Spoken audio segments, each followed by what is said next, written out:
Vous êtes de plus en plus nombreux à nous suivre et à participer à l'évolution de la chaîne Afrique N24, et sincèrement nous tenions à vous en remercier. Nous lisons tous vos commentaires qui enrichissent le débat et vraiment nous vous demandons de nous soutenir, en aimant les vidéos pour une large diffusion, et pour continuer à avoir une ligne éditoriale indépendante, et vous proposer de nouvelles émissions toujours de plus en plus enrichissantes. Ne restons pas passifs, soyons actifs. Merci et à bientôt.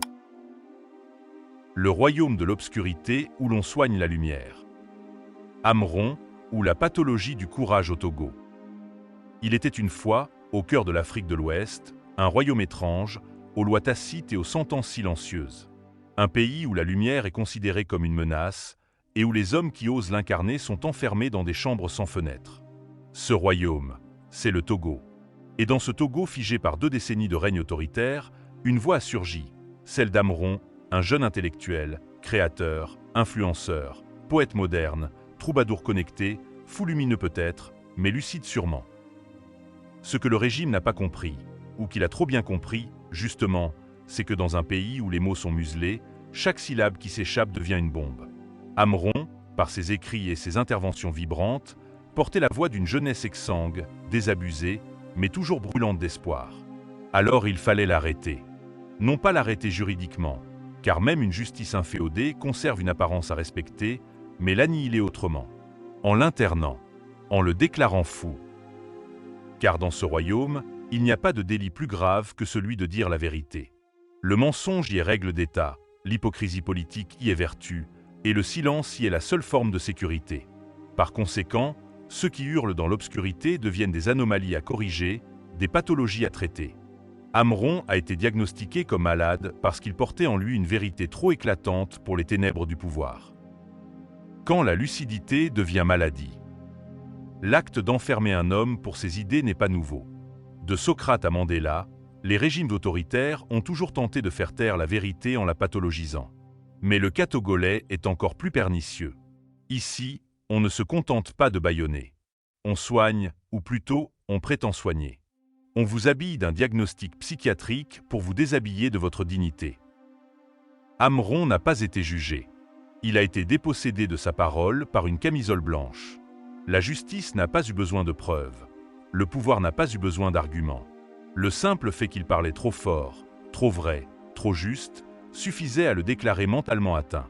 Car dans cette république féodale, l'esprit critique est un virus dangereux, et la dissidence un déséquilibre à éradiquer.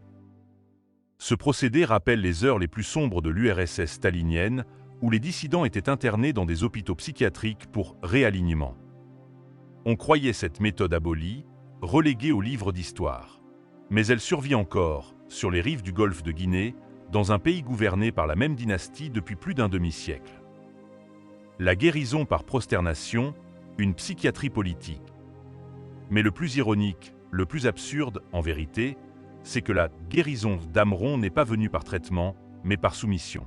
Quelques mots de repentance, quelques lignes de regret, et le miracle s'est produit. L'homme fut déclaré saint. Il pouvait rentrer chez lui, libéré, absous, blanchi. Il est guéri vraiment, il est guéri. Il n'est plus fou, il est vraiment guéri. Ainsi donc, dans le Togo d'aujourd'hui, la maladie mentale n'est plus une pathologie clinique, mais une déviance politique.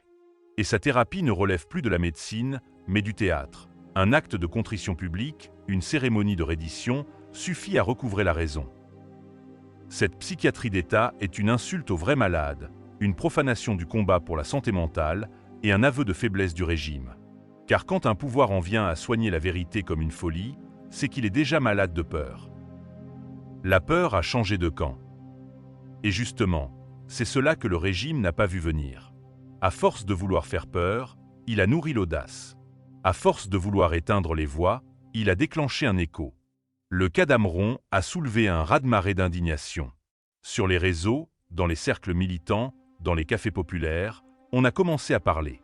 À murmurer d'abord, puis à discuter, puis à crier.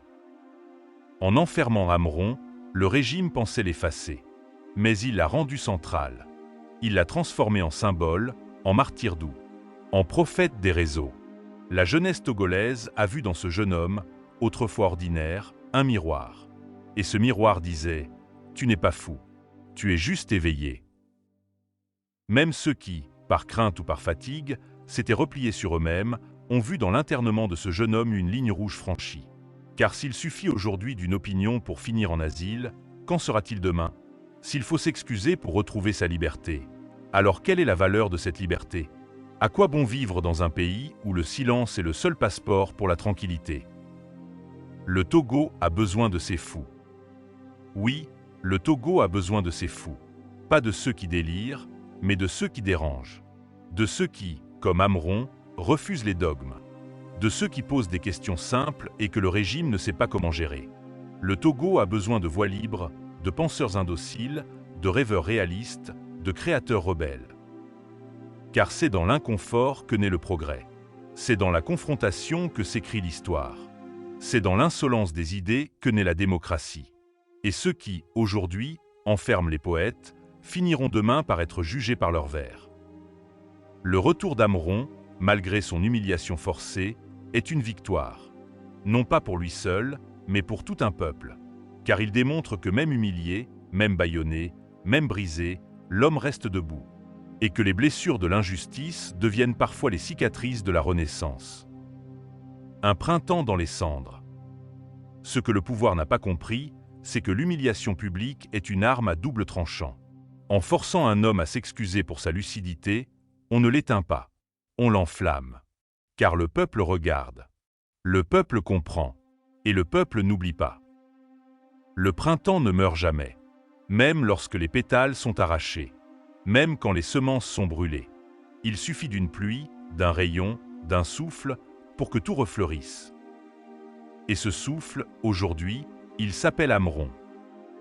Dans le royaume de Fort, les poètes sont fous et les tyrans lucides. Le cas d'Amron n'est pas isolé. Il est un symptôme. Le symptôme d'un régime à bout de souffle qui ne gouverne plus que par la peur et la mise en scène. Mais l'histoire, elle, ne se laisse pas hypnotiser. Elle enregistre. Elle se souvient. Elle prépare son verdict. Amron est revenu. Plus que jamais, il incarne la flamme d'un peuple en veille. Il est la preuve vivante que la lumière peut renaître même là où l'on soigne la vérité comme une folie. Et tant qu'un seul homme continuera de parler, tant qu'un seul cœur refusera la soumission, le Togo ne sera jamais totalement éteint. Bienvenue à la maison, Amron. La lumière n'a jamais eu aussi besoin de toi. Likez la vidéo si ce n'est pas déjà fait. Laissez aussi votre point de vue en commentaire. Abonnez-vous et cliquez aussi sur la petite cloche de notification pour ne rien rater de nos prochaines vidéos. N'oubliez pas de partager aussi la vidéo et de la liker.